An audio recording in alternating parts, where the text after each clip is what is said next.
Coco Gauff says if Iga Swiatek and Aryna Sabalenka should be docked points for withdrawing from Dubai. The second WTA 1000 tournament of the season is underway at the Dubai Tennis Championships. Several top stars are competing at the event, including Australian Open champion Aryna Sabalenka, two-time major winner Coco Gauff, and world number 4 Amanda Anisimova. The lineup took a big hit, however, when world number 1 and 2, Aryna Sabalenka and Iga Swiatek, withdrew from the competition. Sabalenka pulled out as she was not feeling 100%, while Swiatek withdrew due to a change of schedule. During Gauff's pre-tournament press conference, she was asked if players should be docked points for withdrawing from events before they start. Coco Gauff reacts to the withdrawals of Iga Swiatek and Aryna Sabalenka. The American responded, "Yeah, I mean, for me, I don't think I've ever really pulled out of a 1000 that I can remember off the top of my head. I definitely don't think players do it, like they just don't want to play. I don't think it's that decision. You look at, like, burnout throughout the year. Although maybe it might not affect you now, it will affect you later. I feel like for me, this part of the season I have always struggled, I think just because of the transition and things like that. Do I think players should be docked points? Not really. We already have the mandatory. We get zeros on our ranking for everything.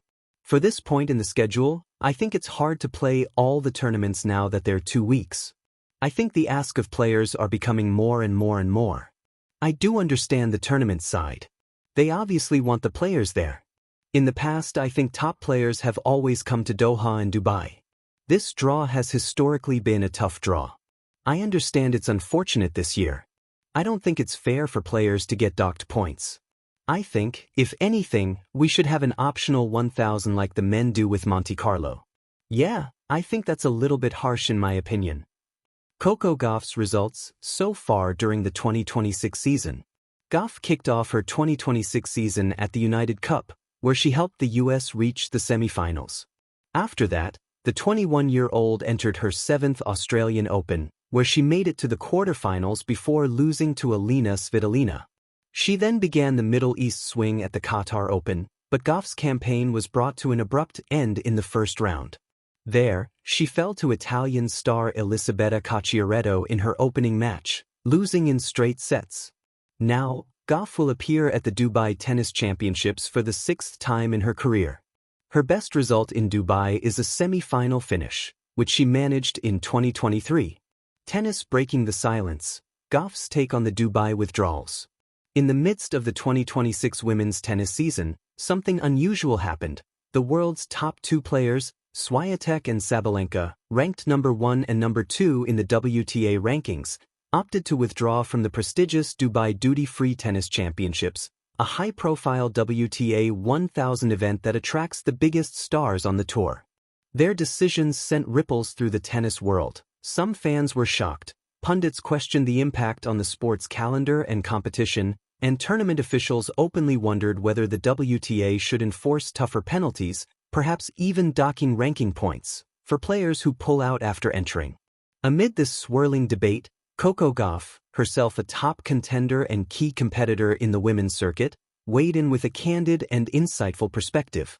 Her message was not angry or accusatory, it was realistic. Gauff suggested that actually docking ranking points from players for withdrawing from tournaments, especially like Dubai, would be hard and perhaps unfair given the complexity of the tour's schedule and the real physical demands on modern athletes. That comment may seem subtle, but it reveals a lot about how players themselves view the balance between competition, health, and logistics in today's game. Brain why this matters. The players and the circuit. To appreciate Gauff's point of view, it helps to know just how busy and demanding the tennis calendar has become, especially for players at the top. Spiral calendar: the WTA Tour's full plate. Top players are required by WTA rules to compete in a set number of events each year. 4 Grand Slams, 10 WTA 1000 tournaments, 6 WTA 500 events. This adds up to a large annual workload, and missing too many can lead to zero-pointer penalties or even docking of ranking points under certain conditions. In 2025, for example, some of the game's biggest names, including Swiatek and Sabalenka, saw parts of their ranking points reduced simply because they had not played enough mandatory events. The system forces players to balance physical well-being with competitive obligations. Globe showing Europe-Africa the Middle East swing and scheduling pressure. The Dubai event comes right after another premier tournament, Doha, both played just after the Australian Open, one of tennis's Grand Slams. The tight turnaround makes it logistically and physically hard for even the fittest athletes to compete at their optimal best. It's a real scheduling crunch that pushes players to make choices, compete while fatigued or withdraw and preserve their strength for future challenges like Indian Wells or the French Open. Puzzle piece the debate, penalties or player well-being. When top stars like Swiatek and Sabalenka withdraw late, after the qualifying rounds had already begun, organizers understandably get upset. They've invested in player commitments, and fans expect to see stars on court. That's why tournament officials have called for tougher reprimands, including docking points. But Gauff's view adds nuance. White heavy checkmark health isn't a trivial matter. Gauff has been around the block. She knows the physical toll of tour life. When she says it's hard to actually take points away, she's likely reflecting on the legitimate reasons players might withdraw: fatigue, minor injuries, need for rest, the unforgiving nature of the tennis schedule, and the risk that harsh penalties could pressure players to compete while not fully fit, potentially hurting long-term careers. Her statement isn't a defense of skipping tournaments. It's recognition that the ecosystem of elite tennis doesn't always have clean, black and white answers. A growing conversation about the calendar. What's now clear, and part of the reason this issue came up, is that the WTA calendar is crowded.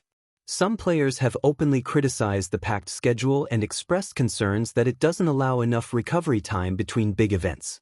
This has become part of a larger debate in professional tennis. Backhand index pointing right: should the tour spice up the calendar with more events and more prize money? Or backhand index pointing right: should it prioritize player health and long careers? Gauff's comments reflect someone who straddles both sides, a competitive athlete who wants to play but also understands the reality of physical limits. Police Carlight: why top players skip big events like Dubai. The reasons Swiatek and Sabalenka offered for their withdrawals were different. Sabalenka said she wasn't feeling 100% and needed to prioritize her recovery. Swiatek cited a schedule change, likely meaning she is shaping her season strategically to peak at certain events. Neither sounded like a trivial excuse, and both decisions came with the understanding that if the WTA wants to enforce penalties for skipping events, that policy already exists to some extent. For example, players can lose ranking points if they fail to